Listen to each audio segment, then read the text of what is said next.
Well, good afternoon. I'm Stefano Bertozzi. Welcome to those of you who are here in the room and those of you who are following us online.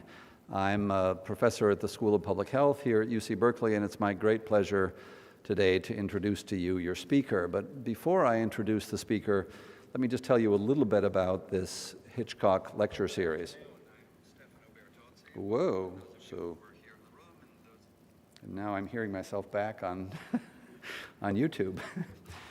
So the Hitchcock lectures were established back at the turn of the last century in 1885 with the Hitchcock Endowment Fund that was established with a bequest made by Charles Hitchcock to institute a professorship at UC, which was then all of UC was here, for free lectures upon scientific and practical subjects.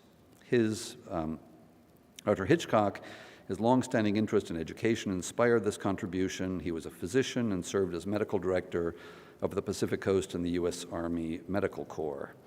The Hitchcock lectures began a few years later in 1909 and were later expanded and retitled after Charles and Martha Hitchcock, thanks to a generous bequest from his daughter, Lily Hitchcock Coit. And some of you who are familiar with the Bay Area will recognize that name because she also paid for Coit Tower in San Francisco in honor of all the firemen who lost their lives in the five fires. So today we have the pleasure of having with us, as yesterday, Dr. Christopher Murray. And Chris is the chair of Health Metric Sciences at the University of Washington, and he's the director of the Institute for Health Metrics and Evaluation, often known as IHME, which I would say is unquestionably the powerhouse of global epidemiology and houses a really important project called the Global Burden of Disease. His career has focused on improving population health worldwide through better evidence. He's a physician and health economist. His work has led the development of innovative methods to strengthen health measurement, analyze the performance of health systems, and understand the drivers of health, and produce forecasts for the future state of health. His institute houses various training programs, including a doctoral program in health metrics, to my knowledge, the only one of those. He's been made very important contributions with his extensive team in Seattle to analysis of the COVID pandemic and its impact on health systems and the population.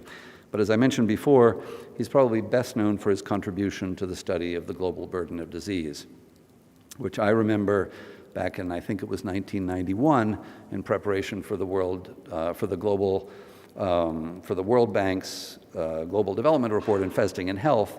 Chris was then at Harvard, if I'm not mistaken, and he was leading a team that developed the disability-adjusted life years, which really revolutionized the global measurement of burden of disease because it revealed to the whole world the importance of disability in addition to mortality in the global burden of disease. He continued that work initially at Harvard, then he went to the World Health Organization, where he further developed those and created, with Julio Frank at the time, the Global Health Report, and then moved to Seattle, where the University of Washington hosts this Institute for Health Metrics and Evaluation. The Global Burden of Disease effort now has over 8,000 collaborators in 161 countries, and is the definitive reference for burden of disease globally. He's an elected member of the National Academy of Medicine, and he was the 2018 co-recipient of the John Dirks Canada Gardner Global Health Award, and that's a very small group of people who are in that club. So Chris, welcome again to Berkeley. It's a pleasure having you here, and the stage is yours.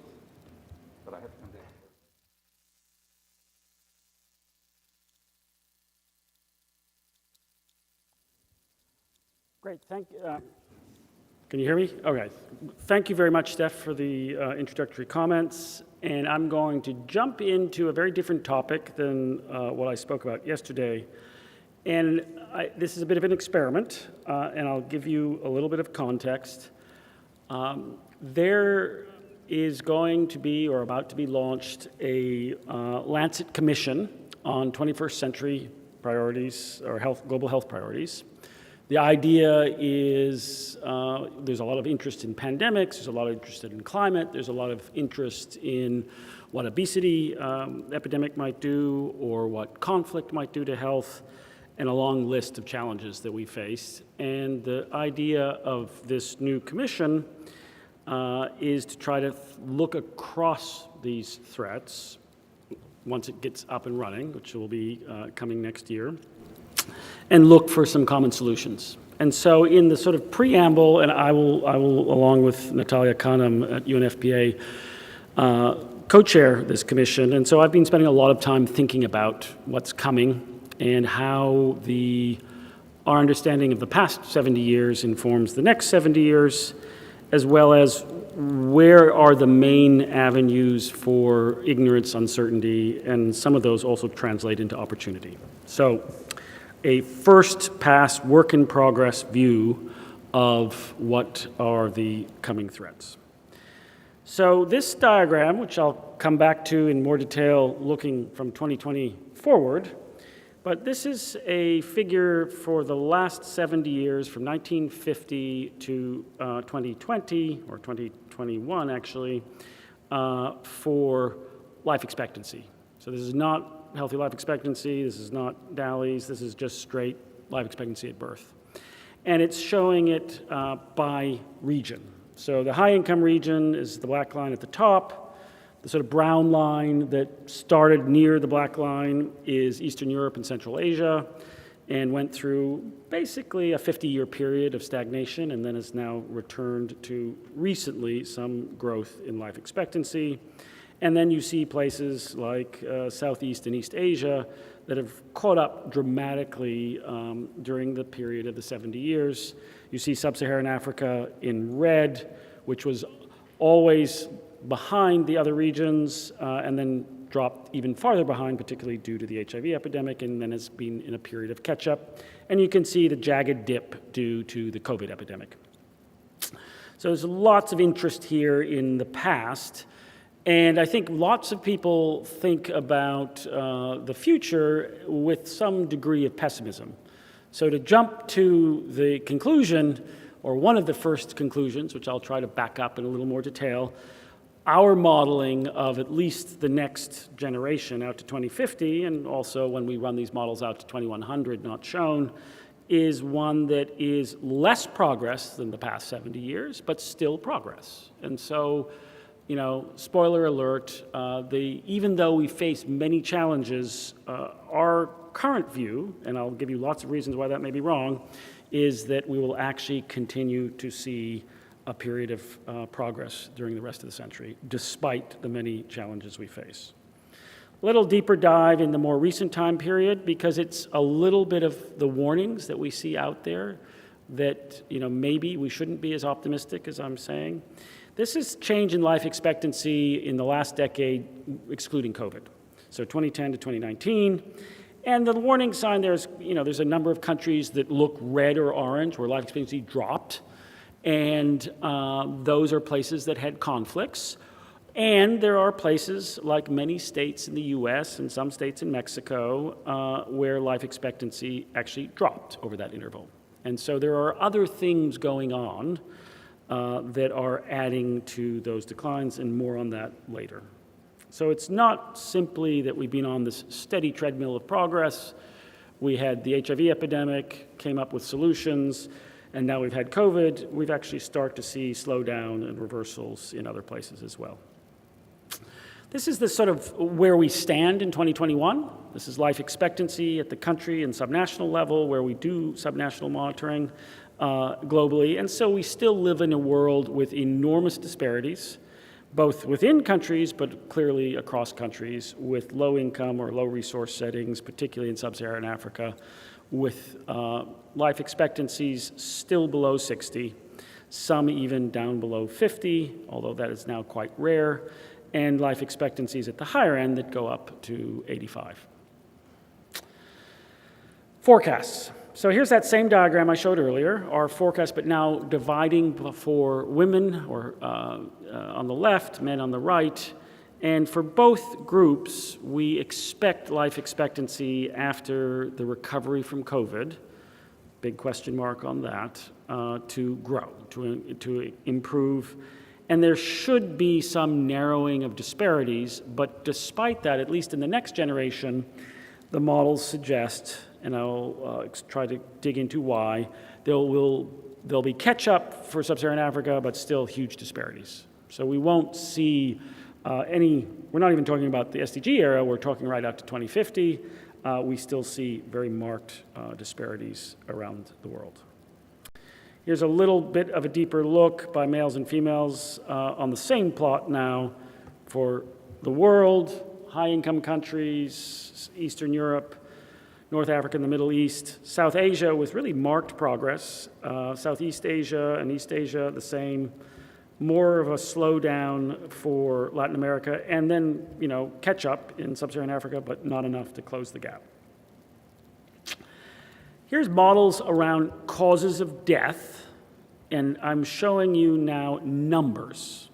And we can, of course, look at these at rates, we can look at these at age-standardized rates, but just in terms of sheer numbers of what might happen, broken down over the next generation into large causes.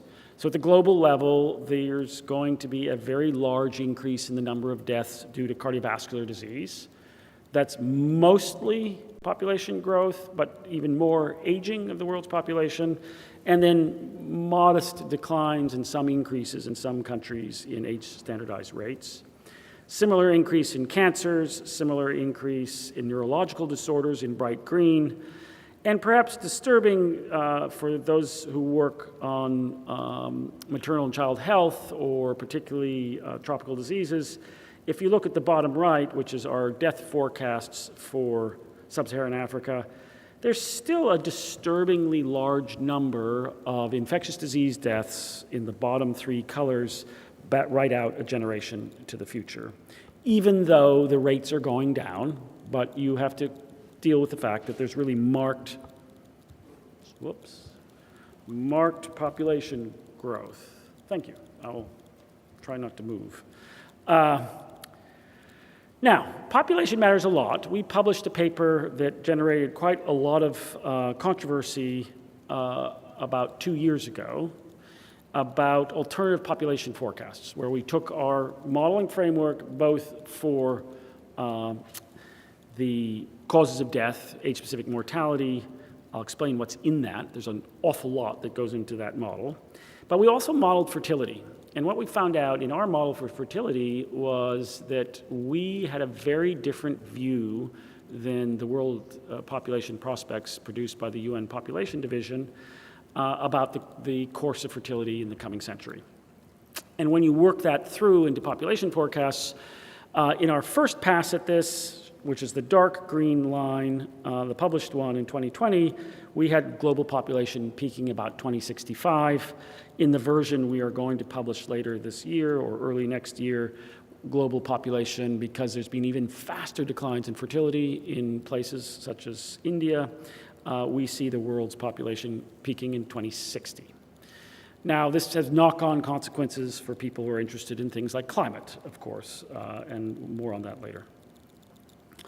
Now, when we run this model, we have a very unusual model compared to what demographers have historically done for all-cause mortality. We model specific causes, both for death and also for DALYs. I'm showing you so far just the death results.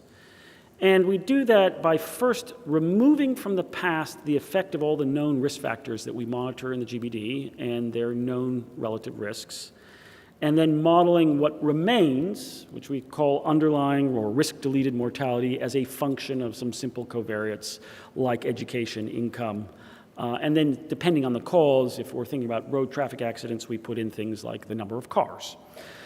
For modeling into the future the risk attributable, we forecast each of the risk factors using, and I'll show you how we do that, and then we add on to the underlying mortality the forecasted future risk associated mortality, and that allows us to make a huge array of scenarios by adjusting the trajectory of these risk factors. There's some 88 risk factors we include in this, and then we have an ARIMA type model for what's unexplained in the background. So, here's a visual of all the variables that we forecast and that goes into the model. Not everything in the GBD is included, so we don't have occupational exposures, but everything else is modeled forward and allows us to sort of think of how that particular factor may alter the trajectory of health. Now, in some cases, more limited than I would like, we include specific interventions. We treat them like a risk factor in this analysis. We strip out from the past the effects of vaccination. We do that for ART, is another example. And then there's a small handful where we also look at where the evidence on the time series of the intervention is strong enough that we can treat it like a risk factor in this framework.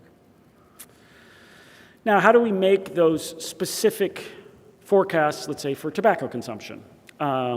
Or for any of these risks. And we use, as is perhaps no surprise, an ensemble of models which are driven by either socioeconomic development or just by time, and are weighted to some of the models in the ensemble to more recent time trends.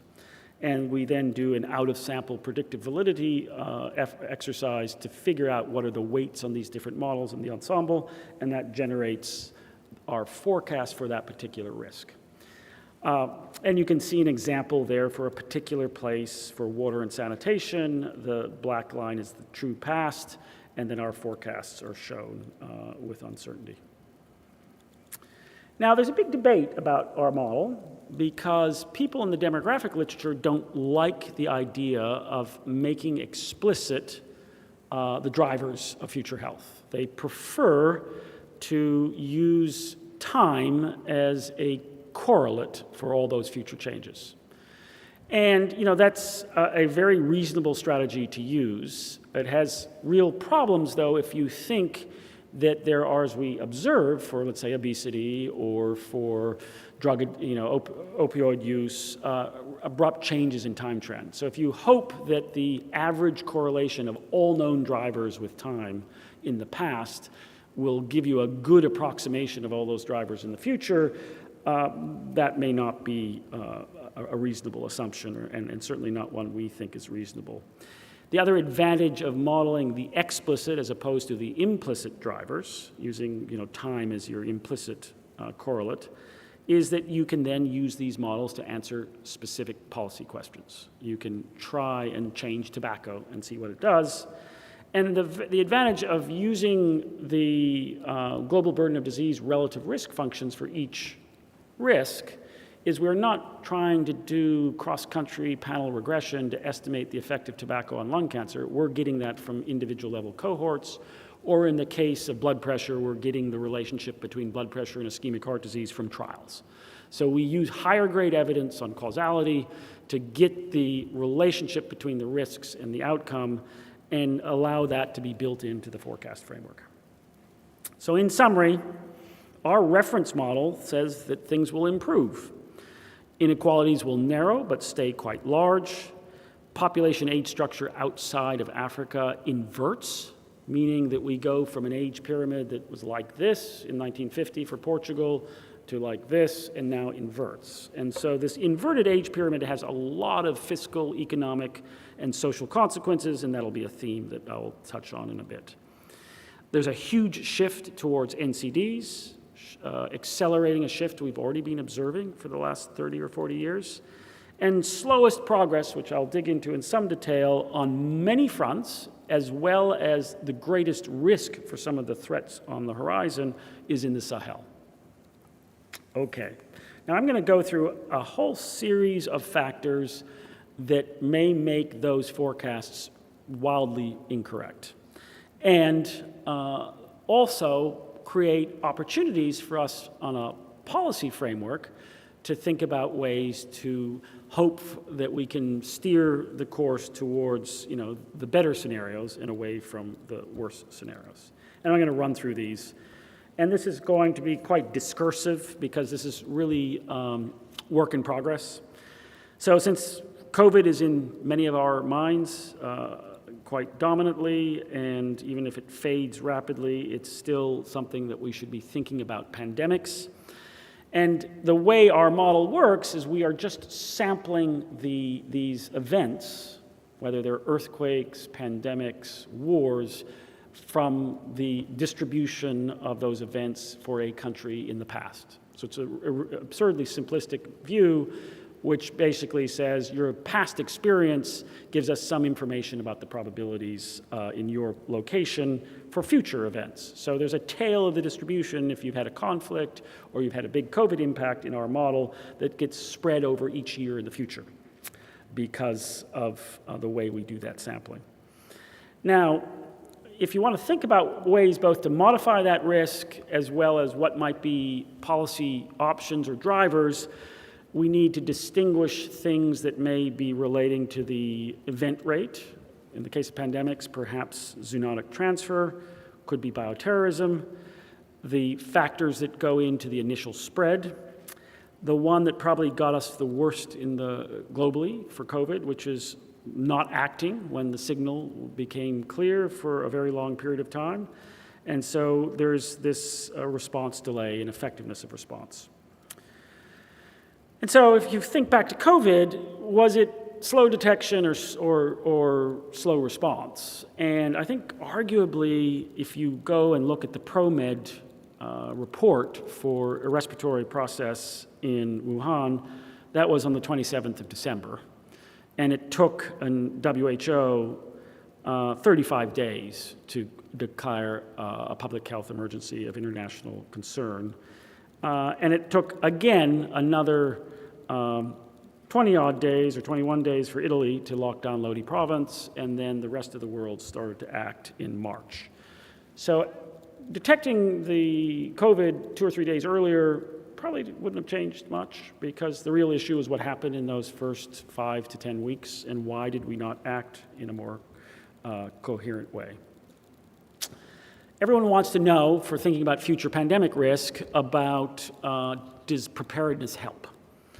So Tom Boyke, Joe Dielman, myself, and many others at IHME, and Tom Boyke's at the Council on Foreign Relations, led the work, published in The Lancet this year, relating a host of preparedness measures, JEE scores, the Global Health Security Index, to infections per capita or the infection fatality rate. And there was no relationship at all for those. Now, there's subsequent analysis that suggests that maybe in high-income countries with an income over, I think, $20,000 per capita or $15,000 per capita, maybe there's a relationship, but not in the rest of the world. However, in looking at things that might predict what happened with COVID, it turns out that the two clusters of things are predictive. None of the preparedness measures, lab performance, et cetera, but corruption predicted worse transmission, and interpersonal trust turns out to be the best predictor.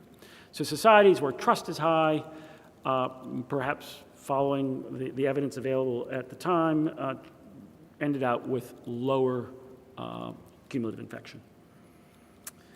Now, everybody wants to know what do we do, and have we learned from COVID? So therefore, when we think about the future of pandemics, are we going to be much better off? Because we've had this horrific experience of probably 20 million dying so far by the latest account of excess mortality.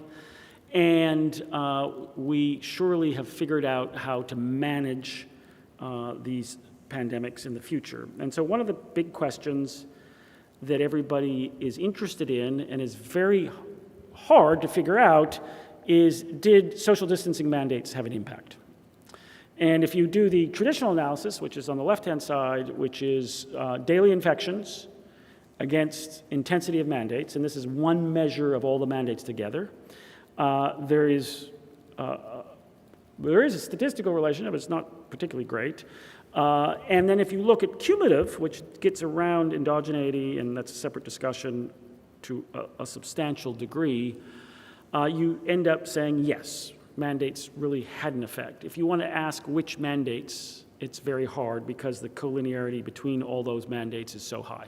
So lots of efforts to disentangle the mandates, none of them are very compelling or convincing, and we may end up only concluding that mandates can stop transmission, and you're going to have to use common sense and other strategies to figure out which of those mandates you want to use for the next pandemic. Okay, moving to number 2, which again is very much in everybody's mind because of the invasion of Ukraine, is conflicts that have more than local consequences. There's obviously been conflicts for over the last 40 years. On the right-hand side is the number of deaths due to conflict. Year by year, the big spike is the genocide in Rwanda. But you can see that the number of conflict deaths at the global level has remained below 200,000 except for the genocide. And even though there have been conflicts, and this is only through to 2020 on this graph, we haven't seen a steady increase of conflict deaths. And likely we probably won't get over the 200,000 mark, even with the more recent conflicts. However, the consequence of the conflicts where somebody is a major producer of food, in fact, there's considerable net food imports into sub-Saharan Africa from the Ukraine, as an example, can be very substantial. And so our very simplistic approach of just sampling your yearly death total from conflicts in the past is not going to capture the potential for these global effects of certain types of conflicts. And as you think ahead, or we think ahead in terms of coming up with recommendations about what on earth can the health world contribute to discussions on mitigating those risks, that's a daunting task, and I'm not sure that there's any obvious answers there. To some groups, the conflict in the Ukraine is particularly disturbing because the UN permanent members of the Security Council, the P5, are involved, with Russia being a P5 member, and it then raises the fundamental question about the effectiveness of the Security Council, even for its own permanent members, of reducing conflict. All righty, coming back. Okay. Climate, one that I think everybody, there's a strong interest here at Berkeley, strong interest globally. We have built climate into the forecasts I showed you, the optimistic ones. And very specifically, we use the Gu et al. Forecasts of global mean surface temperature, which is pretty close to RPC 4.5. We use CMIP 5, so we're a little bit out of sync with the release of CMIP 6. And we use NASA's downscale of the CMIP 5 to figure out temperature in each locality. It's sort of crazy, temperature for every day in each locality out to the end of the century, and translate that into what it means for health. Lots of reasons, huge uncertainty in that, but obviously most people tend to focus on the mean value of these things, and they are built into our climate modeling. Now, first big source of uncertainty is the risk functions, which we published last year and added suboptimal temperature to the GBD as a risk factor. And here's just examples of those risks for one particular, for actually 6 large causes: pneumonia, ischemic heart disease, stroke, COPD, drowning, and self-harm.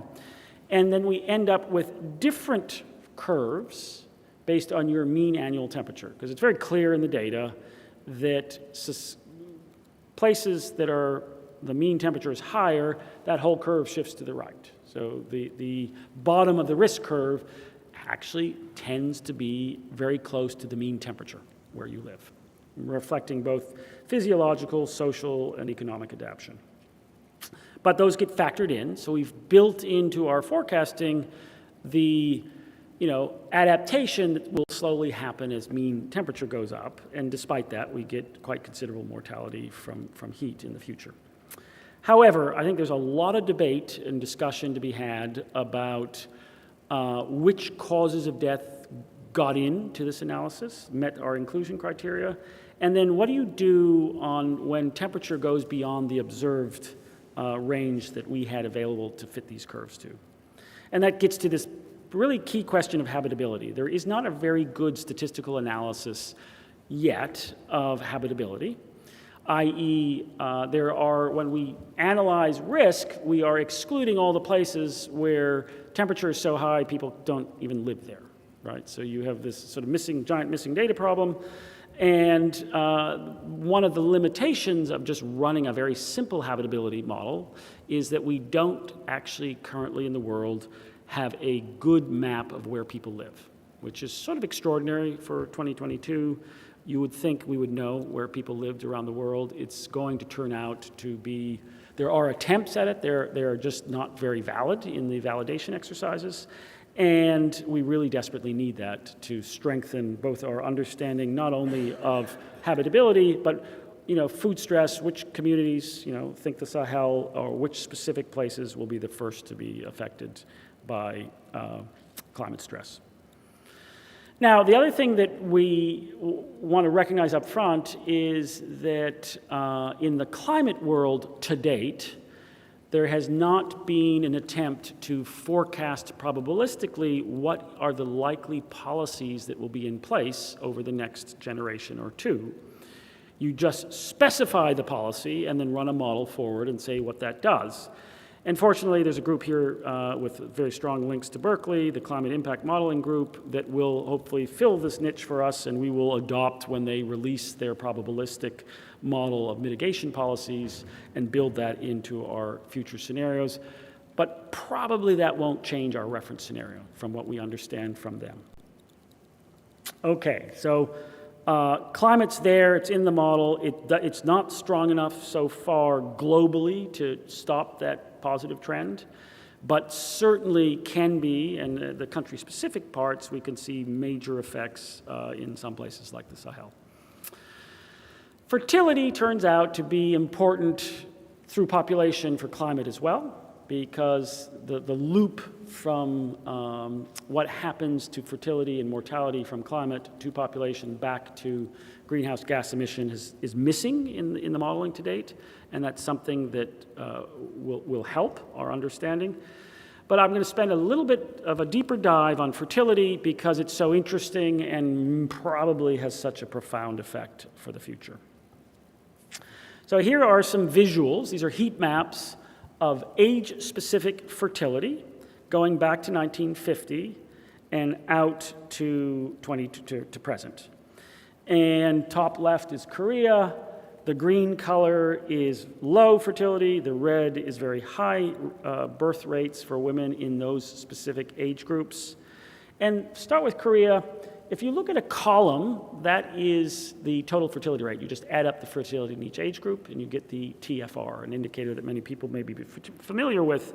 But that doesn't apply to any group of women, right? It's an artificial construct. If you look at diagonals, you get the cohort completed fertility. Why does this matter? Well, if you're in a place like Korea, where at some discrete point around about the late 1980s, women started to delay the age of birth, and you can see the yellow color sort of going up. And so what you had in that short window for about 15 years, you get the vertical measure, the total fertility rate, dropping precipitously. Then those women who delayed raise the total fertility rate, but all that's happened is delay. There is actually no change in there is a change, there's no decrease and increase. If you look at the cohort completed fertility, it just goes down. There isn't this up and down phenomenon. Now, what's also interesting in places like China on the bottom left is we have not seen that shift to older ages. You've seen a shift on the bottom right in Brazil, much less impressive to older ages. So there's much less of that sort of Korea or Western Europe or North America shift to older ages. And in India, a minimal shift, a little bit now coming out just in the last few years. Put it another way, if you plot cohort completed fertility against women's education, you get this rather strong relationship. When you throw in a few other variables, this is the most important, women's education, but if you throw in access to contraception, urbanicity, and the under 5 child death rate, with nothing else in the model, you explain 84% of all variation across all geographies from 1950 to 2020, which is extraordinary, like a very simplistic regression that explains most of what we see for fertility, and overwhelmingly the driver here is education, and then Number 2 is access to contraception, and then under 5 mortality and urbanicity add a bit more. That means that when we forecast into the future fertility, we're taking into account the relationship shown here, where it turns out that as women get educated, get to 16 years of schooling, for example, and have access to reproductive health services, their desire or their cohort-completed fertility turns out to be below 1.4. And in some places, quite a bit below 1.4. So this idea that somehow societies will naturally, women's individual choices in aggregate will lead to a stable population with a fertility rate of 2.1, which would give you, equal numbers or lead to stability, is not going to happen, at least in the data that we see. So looking at that forecast, then, the cohort-completed fertility for 15-year-olds, cohorts of 15-year-olds, by the time we get to 2022 on here, everyone that's not green is below replacement. Everyone that is red is below 1.4, radically low fertility. And by the time you get out to 2050, much of the world is in that category because of progress, women's education and access to reproductive health services, with only a small number of countries where fertility is above replacement by 2050 for the cohort. Now, this creates real threats. It's interesting, this has actually finally gotten up to the Secretary General's attention in the UN, helped by, I think, advocacy from UNFPA, that low fertility and the inverted population age structure that goes with it, where you have more people in the age group ahead of you than behind you, right out to about, say, age 75 or 80, leads to real issues of financial stability for social insurance, for health insurance, real issues for housing markets, since most houses are bought by younger people, real issues for other major economic drivers, and there's some interesting modeling that suggests a major negative effect on economic growth once you get into this inverted population pyramid. And so there's really 2 options for countries: increase fertility, the right way, which is supporting women to have families and pursue careers if they choose to, or the wrong way, which is some countries are now starting to do, which is banning access to reproductive health services, and or putting in some Central Asian, Eastern European countries marked pressure on women to have more children. And then the other policy strategy is migration, where if you welcome migrants, societies that do that will avoid this inverted population pyramid and its consequences, at least for a generation, or maybe well into the 2070s or 2080s. At some point, the migration strategy doesn't work because the world starts to decline, and there is no, there will be many fewer people wanting to migrate, and that won't solve the world's problems. So I think there's an interest from the climate community in a smaller global population. So people see this information and say, great, we'll have, instead of peaking at 9.5 billion in 2060, we can go from that and drop down to 2 billion. And that would be better for the planet and better for everybody on the planet. The tricky part here is, how do you sort of chart a course to what I think some people think of as a demographic soft landing? How do you get to that point where at some point you must have replacement fertility, otherwise humans disappear as a species? And so if you imagine you want that at 2 billion people and you think that you want to get there in 2150 or whatever it is, what's that route? Because what we've observed empirically is that once societies get to very low levels of fertility, it's been extremely hard to change that. Look at Singapore, Korea, Japan, eastern parts of China as examples. And so there's a very interesting and urgent need to understand better what might be the way you get to a demographic soft landing. Fifth factor that can quite substantially alter the forecast that I showed is the intransigent systemic racism that we see in some countries. This is one of them, but there are many others as well.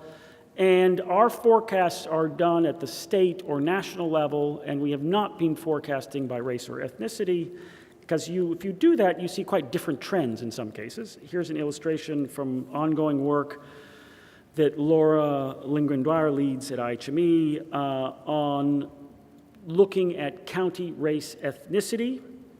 This is actually at the national level, but her project, which is an NIH project, is to produce these analyses for over time by cause for county race groups. And what these brightly colored figures show is that depending on the cause, you have markedly different trends for different race ethnicity groups, for the same cause. And those trends are not all the same. It's not a single template across them all. So if you look, for example, at substance abuse disorders, the AIAN line is the steepest and the most dramatic for the country, whereas if you look at neonatal disorders and maternal disorders, you see there is a decline, but dramatically higher for African American populations, non-Hispanic Black populations. So very marked differences, and I think behind those are issues of systemic racism. If we really want to capture both strategies for intervention, but also to do a better job of the forecasting, we probably need to be analyzing more groups that have more, that reflect their own trends for those causes. Number 6, we've seen in the US that decline of life expectancy in 2010 to 2019. Addiction-related deaths, defined very broadly here for the purposes of this talk, so encompassing not just drugs, but tobacco and alcohol, and some other addictions, have already reversed progress in some parts of the world. And we've also seen really innovative policy strategies that open up a new window, which is, for example, getting rid of smoking by cohort, which was what New Zealand has legislated. So 0 tobacco ever available to be sold to the current cohort of under 5-year-olds in New Zealand. So, and we've started to model out what if you did that in other countries. Now, in the reference model I showed you, that view of optimism for the future, here's what we think is going to happen. We have at the global level, red is for men, orange is for women. We have alcohol use going up globally for men, but not women. Built into our model is further progress on reducing household air pollution, slow but steady progress on improving water. These are all scaled, so bad is high, low is good.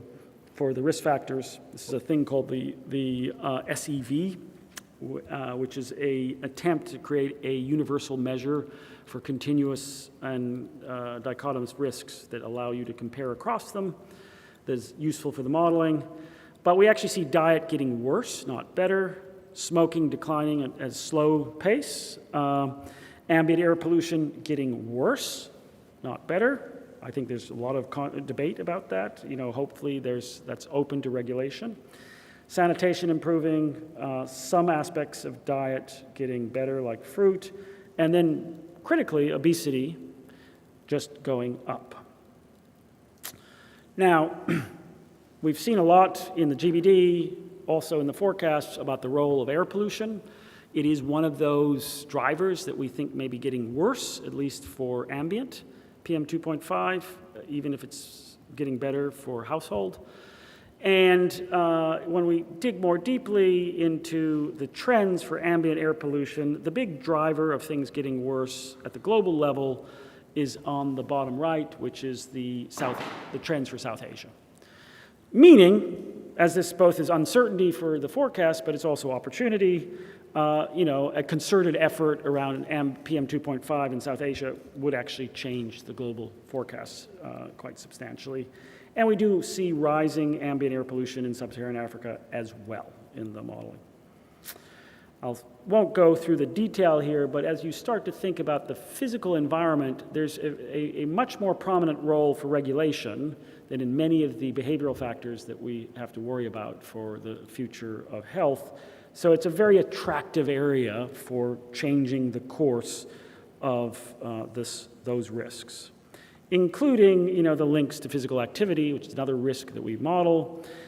We have not built into the reference scenario any information, either positive or negative, how rising urbanization and the nature of the urban environment might affect some of the other drivers in the model. So that's a clear gap and something that we will want to address. So I don't know what the question mark, the wrong version of the slides on here, but I'll show you the graphs in a moment. So diet, obesity, and physical activity. Any historic analysis of looking at the GBD of the last 30 years, obesity and to some extent diet leap out as major risks, particularly obesity, that are progressively getting worse. And there's no single example globally of reversal of obesity. There's some places where the trend is slowed, but it's still getting worse. There are some places where obesity still remains quite low, but nobody's decreasing obesity. Now, part of the issue around diet is how sure are we about the GBD type results around diet? We get a lot of critiques around that. John Ioannidis has written some very powerful critiques of diet epidemiology, as have others. And so to help address that, we are launching next week a new approach to star rating the strength of evidence around these risk outcome relationships. And then and it turns out that except for some specific things, salt and high blood pressure, if at a high level of salt consumption, or vegetables and ischemic heart disease, many of the diet relationships are scored as weak evidence. But in aggregate, it's hard to imagine that even if you have 25 things where all the evidence looks weak, that by chance they're all going to turn out to be on that weak side. But it is an area where we have to be cautious because these relationships may be quite different once we hopefully have better evidence in the future. Yet, in aggregate, there's a very clear opportunity through food systems and changing national diets to likely improve health outcomes and certainly contribute to climate change. And I think there's a lot of interesting work that's out there that would like to grapple with more explicitly about what are the levers that work for changing diet, and then to more explicitly model the linkage between local production and food systems as well as what it gets consumed. Obviously, that's mitigated by imports, but in some environments, that may be a much smaller factor. For obesity, just to reinforce our forecasts out, this is the past, and our forecasts just continue them out into the future. These universal increases in obesity around the world by region, with still a range across regions, but still going up everywhere. And this is for this was overweight, and this is obesity. So even more marked increases for obesity. So on the policy strategy, before I leave obesity, not a lot on offer to think about to deal with obesity as a risk. And so I think that'll be an interesting question. Is there really anything, given the complete global failure on obesity, that we can imagine to mitigate those risks this century? AMR. So we did extend the GBD to encompass antimicrobial resistance this year. It was a 5-year effort, a joint effort with the University of Oxford, a large consortium of researchers around the world, and that's given us an insight into a problem that probably is getting worse. Our analysis was a snapshot, 5 million deaths associated with AMR, 1.25 million deaths that are directly attributable or, in the sense of excess deaths from AMR. Now, we think, and the time trend analysis is in progress, but there's a good suspicion that in aggregate AMR is going up, and there was the Lord O'Neill report that suggested alarmingly large numbers of deaths by 2050, I think 17 million from AMR. I doubt we will have numbers that large in our forecasts, but AMR is definitely missing from our forecasts. And so as that comes online, that may bring down some extent, add a little more pessimism to our optimistic view. Now, that time trend analysis, the preliminary results of that is quite patchy in the sense that some drug-bug combinations, things have been getting better, many have been getting worse. It's quite local based on antibiotic use patterns and stewardship programs and the interaction with antibiotic use in animals. And so there's really an interesting set there's a body of work to be done to get a handle on how big a risk this is for the future, even as we have a better handle on what it is today. Now, the response I hear from lots of people to many of the threats that I've been trying to run through that could swing us from our reference scenario, which is already somewhat optimistic, to being much more optimistic is in the whole space of innovation, where innovation can make a difference for things that are distant drivers of health or distal drivers, like global mean surface temperature and greenhouse gases. So, having fusion would make a big difference probably over the course of the century to health. To more specific things like reducing PM 2.5 more cheaply, and so making it easier to adopt regulation in South Asia, as an example, to the push for vaccination for new targets. We were very happy that the AMR work has led at least one pharma company to start looking for new interventions for Acinetobacter.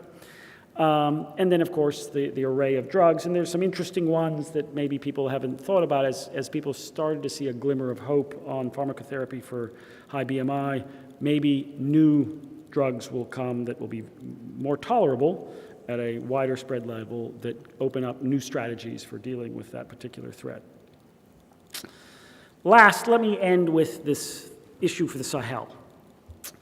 I think we need to pay a lot of attention to the Sahel because it's sort of this convergence of factors that mean the forecast there could be really much worse than we are estimating.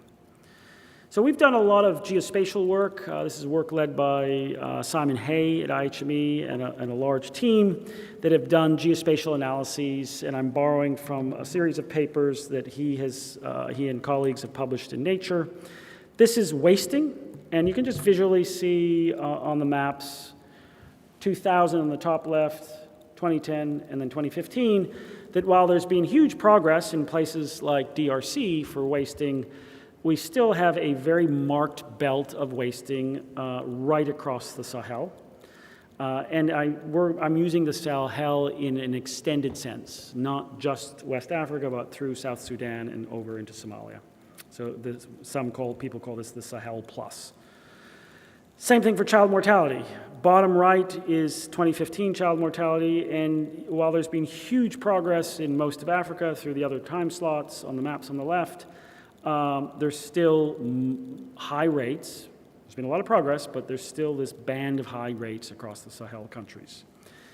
And then you get to this remarkable shift in global fertility, which says that now, even though it's a relatively small fraction of the world's population in the Sahel, we have 16% of all births are in the Sahel. And given what we know about trends in women's education, access to reproductive health services, and what's happening everywhere else in the world, that number by 2050 goes to a quarter of all births are in the Sahel and could go up to almost 40% of global births at the end of the century in the Sahel. This is the same populations which will be the first populations to face marked climate stress and reductions in food output due to rises in mean temperature. So, a marked convergence of high child mortality, high birth rates, low progress in women's education, political fragility in a number of those countries, and now representing this huge fraction of the world's birth cohort. So let me end with sort of where as we think about this commission and what could be useful in facing these, not only trying to get a more credible set of forecasts, that are neither pessimistic nor optimistic, but help us explore what is going to bend that curve. What are some of the strategies that might be used to come up with solutions that will address more than one of those issues? So clearly innovation's on that list.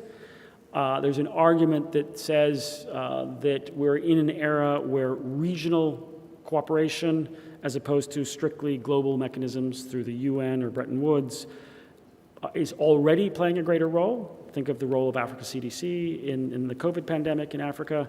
And is there strategies around enhanced regional cooperation? We saw how failures of health systems really made a difference for COVID. So on the positive side, can we reimagine what a more resilient health system could be? And then there are the sort of failings that we saw during COVID and in previous rounds of the challenge of communicating the evidence to decision makers in a way that's on their schedule and is delivered in forms that is useful for decision makers. So there's a real set of issues around communication. I think as we see the places like the Sahel, where you will first see the impacts of climate, we need to think about focused strategies for adaptation and managing migration risk. And then there is questions around the social and fiscal stability for societies that are going to meet this inverted population pyramid. And lastly, a clear need to finance these strategies, and we need new financing, or at least to re-explore some of the financing options that exist. So I'm going to stop there, ask questions. This is intentionally being very much early work in progress, and it would be great to get people's thoughts or reactions.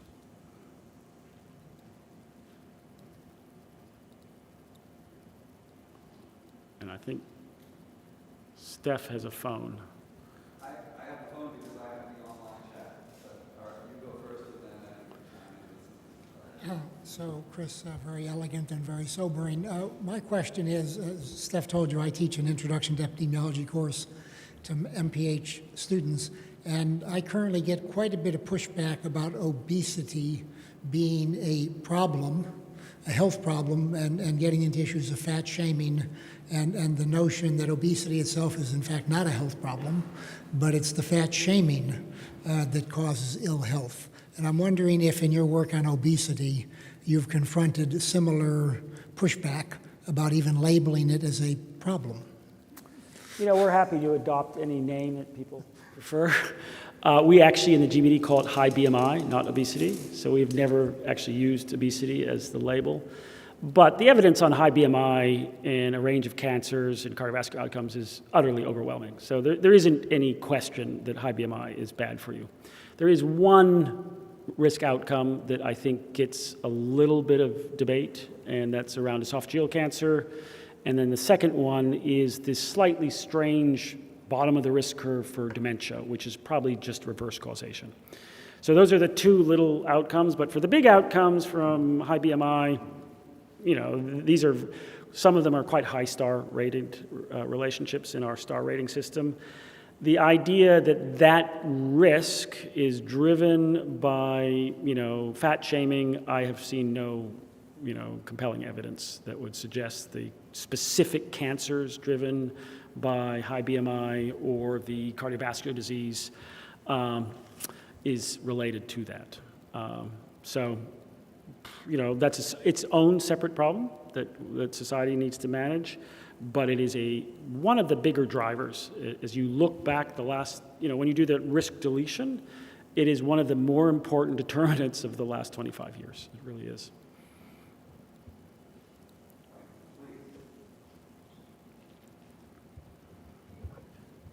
Thanks, Chris, for a whirlwind but really interesting take on where we may be going. I want to continue the BMI, high BMI theme, but also learn a little more about your project to predict the probability of policies.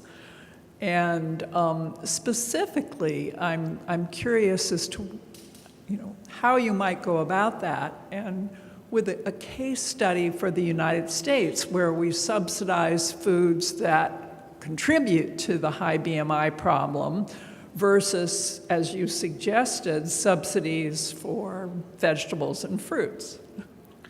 So there's, thanks Claire, great question. And first on the climate side, we're very happy that the climate impact modeling group is going to take that task on, and we're not. But in general, we do this. Like we face this for COVID a lot, right? Which is, if your only audience is a policy maker, then you don't have to worry about this because you're not talking to anybody else. But when you make these forecasts, there are many policy takers.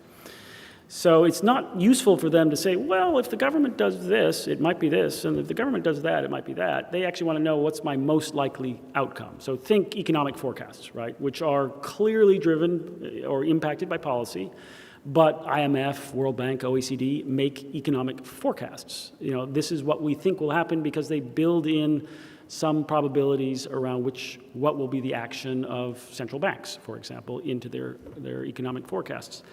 So, you know, there's a whole branch of quantitative political science that study modeling of policy and policy adoption. And, you know, some of those models we've tried, for example, for COVID policies. You know, what's the likelihood of a red state or a blue state imposing, you know, a mask mandate? Turns out you can predict that. So, you know, there are determinants on policy. And so it's a very interesting sort of bridge here, because for our what we call a reference scenario, which is what we think is most likely to happen, we need to embed either implicitly or explicitly a policy forecast. And then we want to then tell the policymaker that line assumes you're doing X, and if you do Y, it's going to look like this. So we're sort of trying to do both, you know. But it is often a source of great debate. And then in some cases, the predictors for policy seem hard. You know, migration policy is famously difficult to predict because it just suddenly swings from, you know, open to closed in certain settings. And it's very hard to do a long-range prediction of that. It's why the out-of-sample predictive validity for migration from everybody, not just us, is super poor. It's a really hard one because it's policy-driven.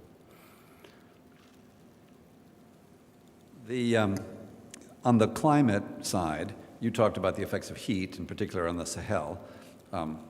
Recent experience in Florida suggests that the other problem is extreme weather events. Yes. And I just wonder, in your baseline, there is somebody here at Berkeley, Sol Shang, that argues that extreme weather events have a much bigger impact than simply the numbers that we look at. And the reason we're not too worried about extreme weather events is that the official numbers that you get are obviously concerning if you're somebody who's affected, but in the, you know, 50 to 80 million deaths a year space that we're thinking about for the future, they are quite small.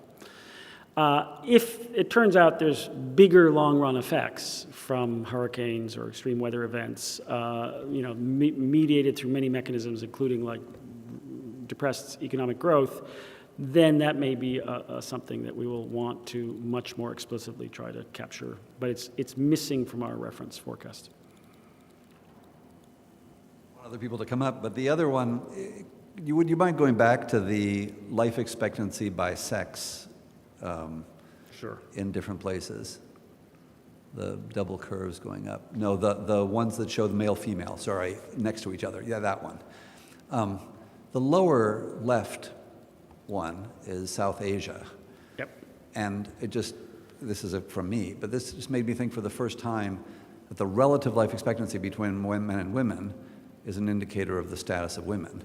And that the separation in those curves in South Asia says something about the status of women in South Asia changing over time, but the difference is still nowhere close to what it is in most other places. And that's at the regional level. I just wonder at the granular level, have you ever looked at that as a potential proxy over time? Well, I mean, this is sort of the modern take on Amartya Sen's, analysis of missing women and his book on that. So yeah, when women's life expectancy, back in the 60s, 70s, 80s is the same as men, that's very unusual and reflects, something that's going wrong. And, there have been interesting efforts to look at, and we've looked at it by development status, and it's very, income and education. And it's pretty interesting because you see a big gap, and that gap may actually get larger between men and women at some phase of development, and then it gets to be very small at high education and income. And so, yes, there's a pretty predictable pattern of that relationship. So you could try to look at that conditional on sort of where you are in development as a marker of the status of women. So the idea being that as women get more educated and can achieve their potential, the gap widens, and then as men do less dangerous work, Exactly. it narrows. Yes. You get the two phenomena. As men stop, fighting, drinking, doing those things, you narrow the gap. So it widens and then it narrows. Now, another good indicator of the status of women is the total fertility rate under age 25. Because it turns out that if women have access to education and access to pursuing careers, they almost have no children before 25. And so that turns out, when that doesn't occur, that turns out to be a pretty good marker. It's an indirect measure, but it turns out to correlate and be super predictive of many outcomes for women. So the fertility rate, cumulative fertility rate by age 25 is another marker. I've never been in a meeting where Joe hasn't asked a question, so I keep looking over at your direction. Anybody else?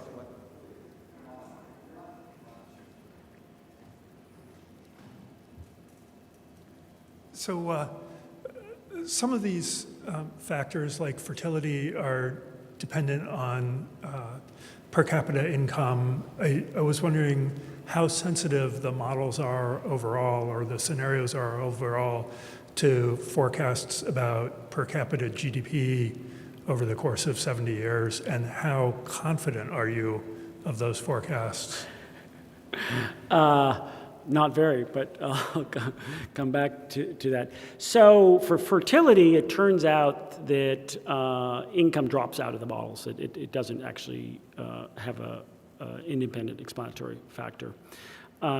It matters enormously for climate. It matters enormously for a host of healthcare type related factors. So it definitely matters. Joe Dielman at IHME, for his work on health finance, does produce a big ensemble of models for each country to forecast GDP. They're the usual sort of growth type models that are out there. And there's other groups that have now more recently been producing, driven by the interests by the climate community, these long range forecasts. All of them, ours, theirs, other people's, have very large uncertainty intervals. Now, it turns out that, as we learned during COVID, and while in academia we're very interested in uncertainty intervals, the decision makers who act on these don't care. They're really only interested in the central tendency of the distribution. But there's definitely this wild card on economic growth.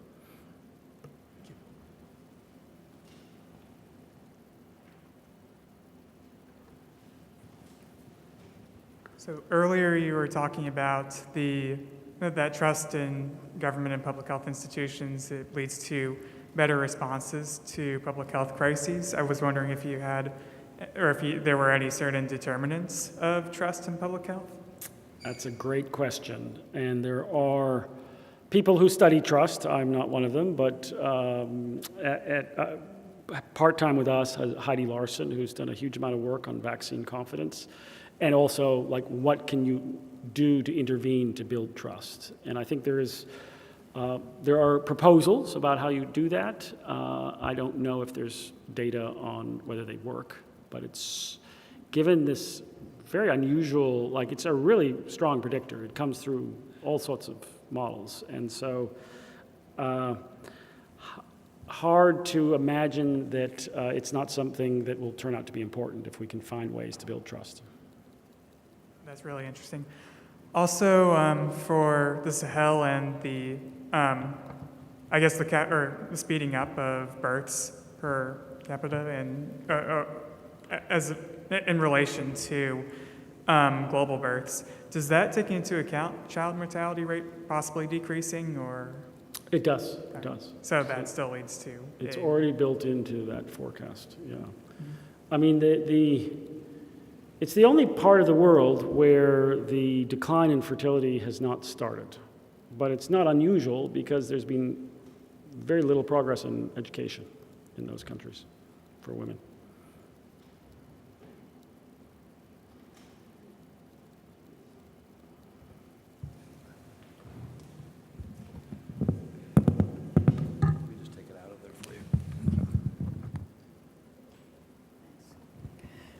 You touched on the correlation between education and fertility. Yes. There's got to be, there's an ambiguity in my mind. A woman might say, I can now afford to have more kids. But there's got to be a whole host of reasons, cultural, et cetera, why she's having more children. You know, there's definitely a cultural component, but the extraordinary thing is that it's only 15% of the variation, and 85% is women's education and access to reproductive health services. Okay. Yeah.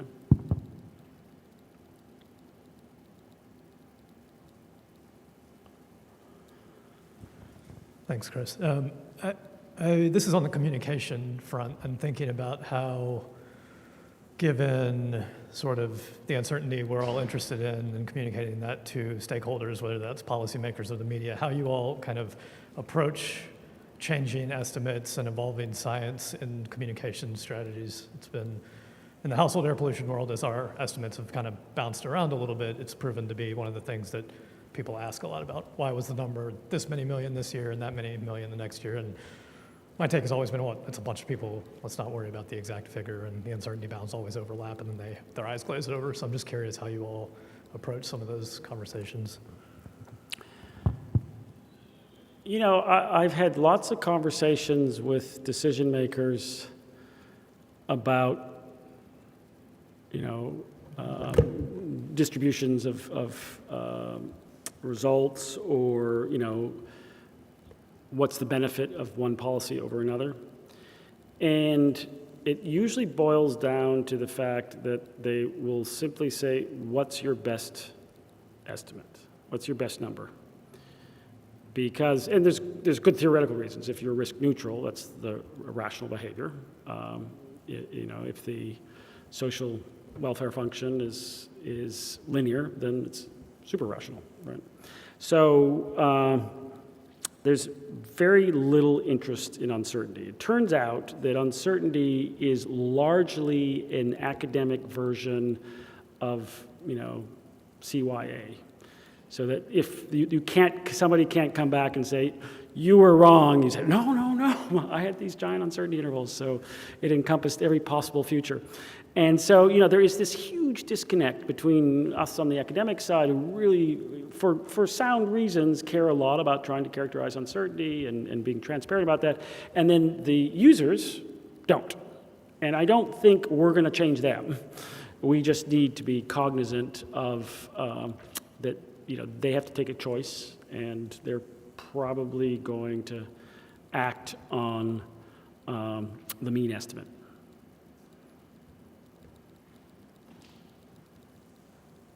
So thank you. This is really a pleasure to see something so wide-ranging. And not to make you switch to a totally different topic than what everyone else has asked about, but one of the areas of focus you mentioned is AMR. And one of the things I really liked about the prediction through 2019 was the separation of AMR attributable and AMR associated, since for many of the pathogens, you know, death from invasive bloodstream infection is going to, you know, happen anyway. It also highlights sort of a gap, I think, in some of the pathogens, pneumococcus, you know, being one of the ones that, you know, a really big estimate of AMR attributable deaths was shown that's not necessarily borne out in many epidemiologic studies. where maybe, in low-income countries, there might be some, issues around antibiotic access that are contributing to why you put a really high attributable mortality on some of these. And I'm just wondering, being close, especially to a lot of decision makers around, research priority setting and things like that, how much enthusiasm you've seen in association with, correcting the O'Neill idea of AMR is going to kill us all.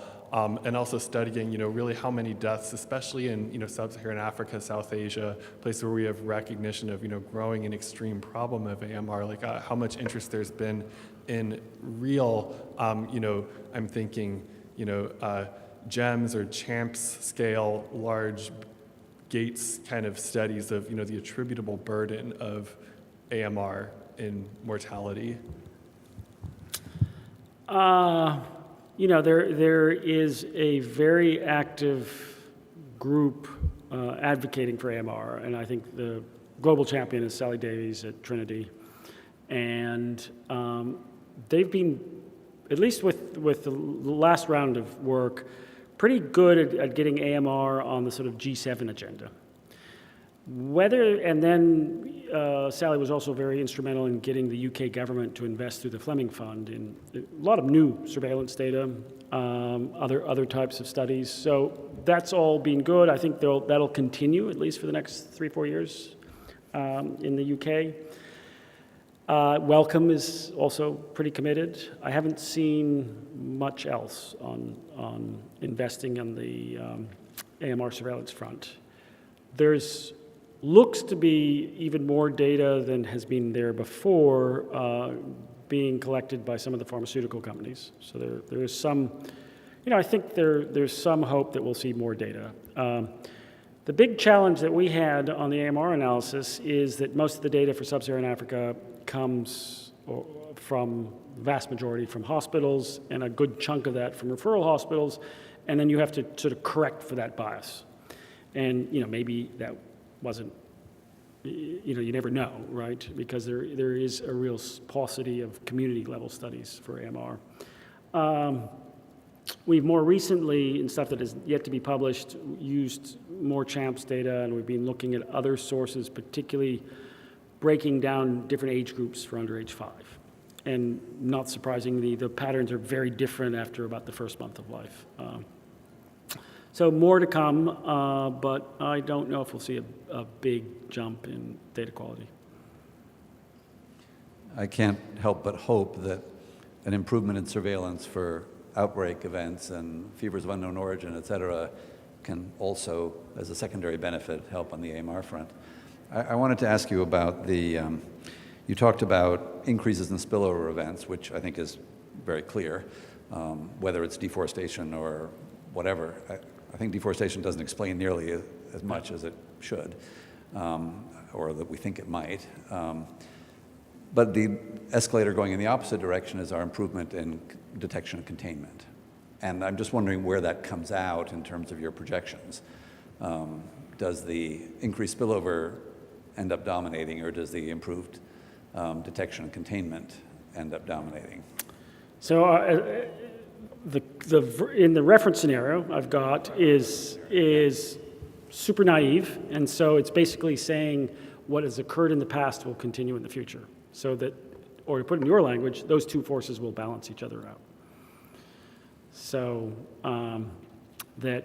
Well, the net has been increasing epidemics and pandemics, not decreasing. So over the last 100 years, we have not been keeping up with spillover events. Oh, for spillover, yes, no. First, I'll agree on spillover events. I thought you were referring to the sort of final outcome. Yeah, we haven't, bar COVID, seen much of a big impact on pandemics. So we have a small signal and a very big signal, right? So, well, HIV was an important signal, and Zika was an important signal, and we've had major events. Okay, I would class the by mode of transmission, right? So, yeah. But yeah, HIV is an interesting one, right? Because the modeling out of what happens to incidence or the incidence hazard for HIV is also not reflecting either behavioral change in the up or down direction, right? And so I think there's definitely scope for HIV worse than perhaps we think if people relax behavior.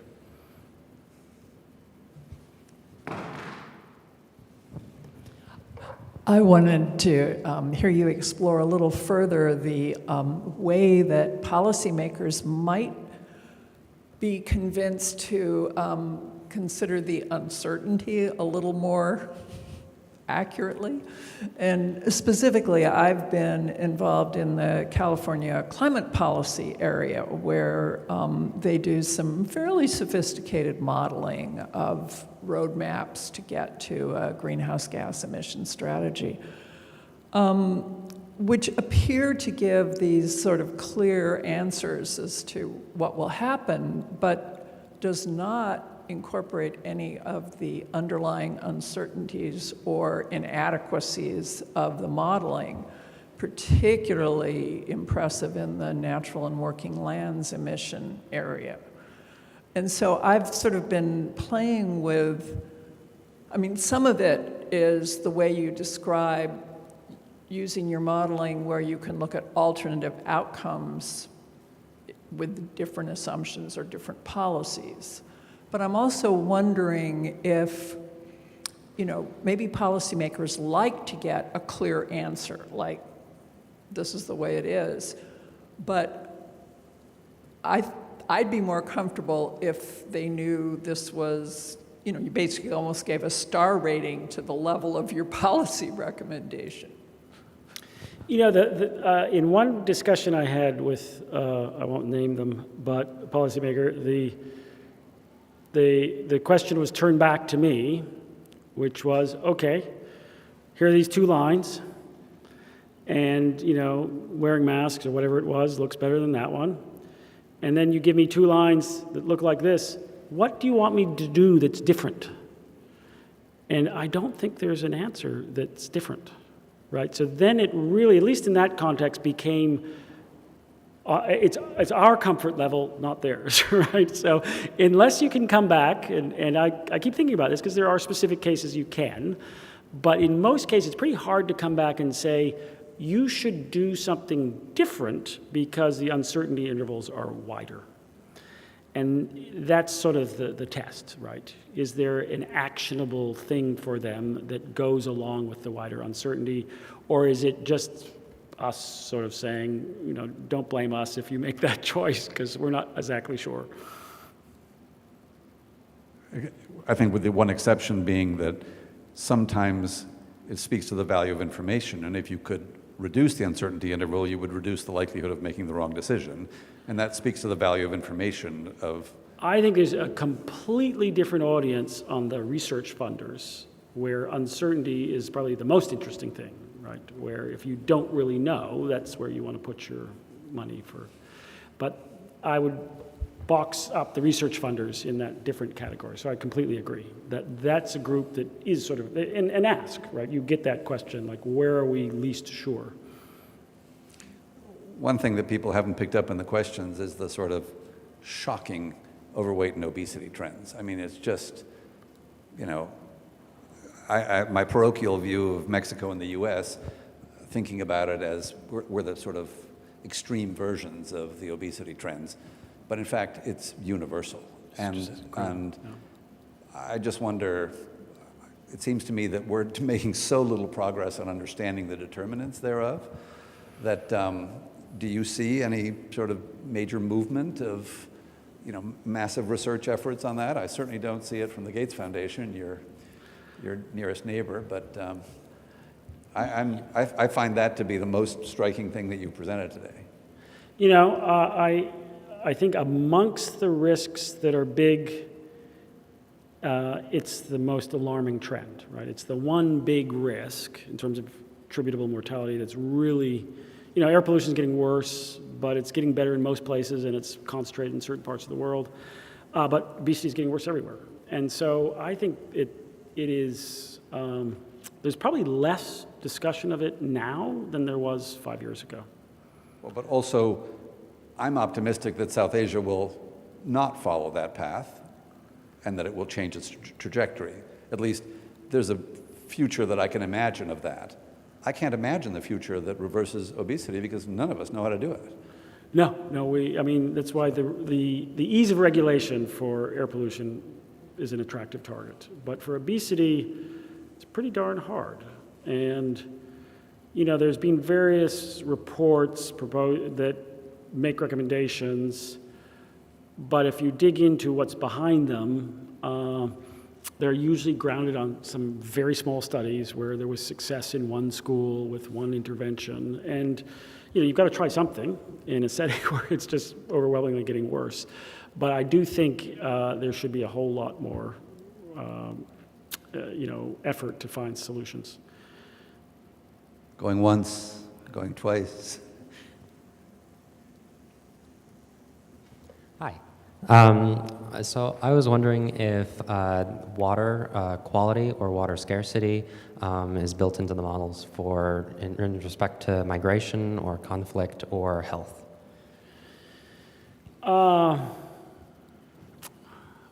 Fecal content in water, yes, right, but not other, you know, heavy metals or some other type of contaminant. So, I mean, lead's in the model, but nothing else. So there's a series of other heavy metals that could be. There's been quite an argument, case made for trying to add those. And so the water scarcity, no. And I think that gets to where I was trying to talk about habitability, because that'll be part of it, right? We desperately need to figure out what are the determinants or the threshold over which people will just leave. And that's a very doable analysis once we know where people are. And you would think that is something that we should be able to figure out. But just, I mean, you know, when I was thinking of extreme weather events versus direct heat effects, you have like the heat for the farm worker and the direct health effects, but the desertification effects are going to swamp that, I would assume, right? And I think of that probably in the heat side of it rather than on the extreme weather side of it, but it's somewhere in between. So the models for California and Mexico, for example, are pretty catastrophic in terms of... You mean the sort of places that become uninhabitable?